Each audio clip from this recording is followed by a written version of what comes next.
ہیں جنہیں کریم آقا نے کملی میں لیا اور پھر یہ آیت قرآن مجید کی تلاوت فرمائی انما یرید اللہ لیذھب عنکم الرجس اہل البیت ویطہرکم تطہیرا۔ اب اس آیہ کریمہ کو تلاوت کرتے ہوئے جس کملی میں یہ مقدس وجود موجود ہیں ان کے سامنے ام سلمہ رضی اللہ تعالیٰ عنہ میری اور آپ کی والدہ موجود ہیں، انہیں بھی کملی میں شامل نہیں کیا گیا۔ سامعین و ناظرین، ایک کہاوت بڑی مشہور ہے، وہ کہتے ہیں نیم حکیم خطرہ جان اور نیم ملا خطرہ ایمان۔ تو یہ کہاوت اس پرفتن دور کے اندر بہت سارے ایسے چہرے آپ کو سوشل میڈیا پر نظر آتے ہیں جو باتیں ایسے کرتے ہیں کہ جیسے ان جیسا محقق آج سے پہلے کوئی پیدا ہی نہیں ہوا، لیکن حقیقت ان لوگوں کی یہ ہے کہ علم سے بالکل چٹے اور کورے جاہل ہیں اور فہم و فراست سے بالکل خالی ہیں۔ ان لوگوں پر یہ کہاوت بڑی فٹ آتی ہے کہ یہ لوگ اپنی جہالت کو علم بنا کر اور تحقیق بنا کر پیش کرتے ہیں اور سادہ لوگ مسلمانوں کے ایمان سے کھلواڑ کرتے ہیں۔ ان میں سے ایک بندہ یہ مہتاب اظہر راجپوت منہاجی ہے، جس کا ابھی کلپ آپ نے سنا۔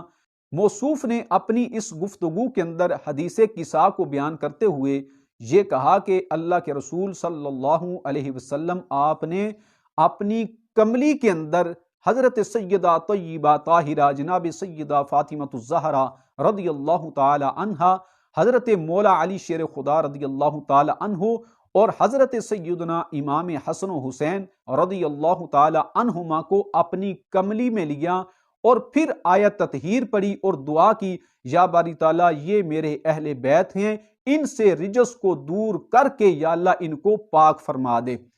اور پھر اس بندے نے آگے یہ کہا کہ سامنے حضرت ام سلمہ ام المومنین وہ بھی تشریف فرما تھیں، لیکن ان کو بھی اس کملی میں شامل نہیں کیا گیا۔ تو ابھی میں آپ کے سامنے اس بات کو ثابت کروں گا کہ ام المومنین حضرت سیدہ ام سلمہ رضی اللہ تعالی عنہا وہ بھی نبی پاک صلی اللہ علیہ وسلم کی اس مبارک چادر میں شامل ہوئیں، اور خود اللہ کے نبی صلی اللہ علیہ وسلم آپ نے ان کو اپنی چادر مبارک میں آنے کا حکم ارشاد فرمایا۔ اس سے پہلے آپ کی توجہ اس بات کی طرف مبذول کرانا چاہتا ہوں کہ مہتاب اظہر راجپوت نے اپنے اس ویڈیو کلپ کے اندر 2 مرتبہ یہ کہا کہ نبی پاک صلی اللہ علیہ وسلم آپ نے اپنی کملی میں ان نفوس کو لیا۔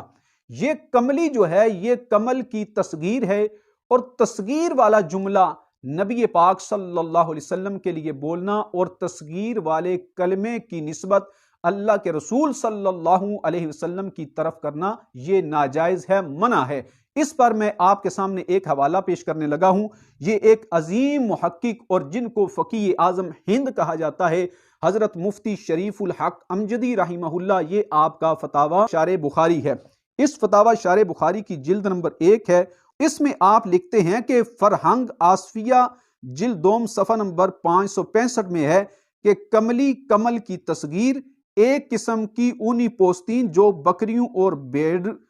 اور بیڑوں کی کھال سے تیار کی جاتی ہے، اسے غریب درویش لوگ پہنا کرتے ہیں۔ فیروز اللغات میں ہے کہ کملی کمل کی تصغیر ہے چھوٹا کمل۔ فرماتے ہیں بناءً علیہ حضور اقدس صلی اللہ علیہ وسلم کے لباس کو کملی کہنا ممنوع ہے۔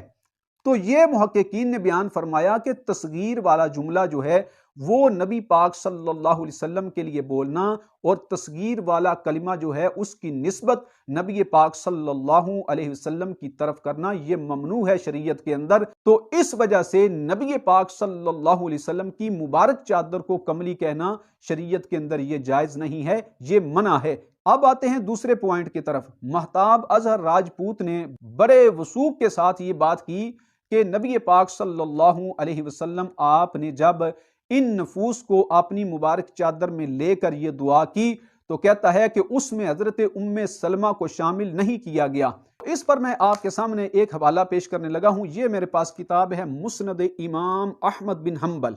اس کی یہ جلد نمبر 14 ہے اور اس کا صفحہ نمبر ہے 274۔ اس پر حضرت سیدہ ام سلمہ رضی اللہ تعالی عنہا آپ خود ارشاد فرماتی ہیں کہ جب نبی پاک صلی اللہ علیہ وسلم آپ نے ان چاروں نفوس کو اپنی مبارک چادر میں لیا تو اللہ کے رسول صلی اللہ علیہ وسلم نے دعا کی اللہم اہلی،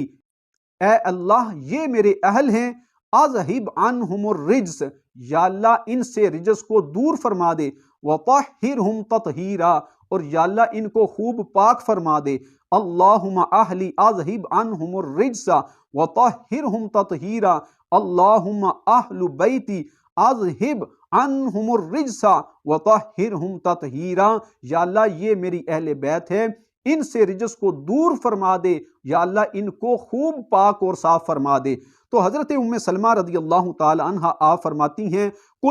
فرماتی ہیں میں نے عرض کی یا رسول اللہ صلی اللہ علیہ وسلم الست من اہلک، یا رسول اللہ کیا میں آپ کی اہل بیت میں سے نہیں ہوں؟ تو نبی پاک صلی اللہ علیہ وسلم آپ نے فرمایا بلا اے ام سلمہ، کیوں نہیں، تم میری اہل بیت ہو۔ اور نبی پاک صلی اللہ علیہ وسلم آپ نے ساتھ ہی یہ فرمایا فادخلی فی الکساء، اے ام سلمہ تم بھی اس میری مبارک چادر میں آ جاؤ۔ فرماتی ہیں فدخلت فی الکساء، تو جب سرکار نے مجھے حکم ارشاد فرمایا تو میں بھی سرکار کی اس مبارک چادر میں داخل ہو گئی۔ تو اس روایت کے اندر یہ بات بالکل واضح ہے کہ ام المومنین حضرت ام سلمہ رضی اللہ تعالی عنہا آپ کو نبی پاک صلی اللہ علیہ وسلم آپ نے اپنی مبارک چادر کے اندر داخل ہونے کا حکم ارشاد فرمایا، تو اس حکم کی تعمیل کرتے ہوئے ام المومنین حضرت ام سلمہ بھی اس مبارک چادر میں داخل ہو گئی۔ اور اس سند کی تحقیق کرتے ہوئے محقق نے لکھا ہے اسنادہ حسن،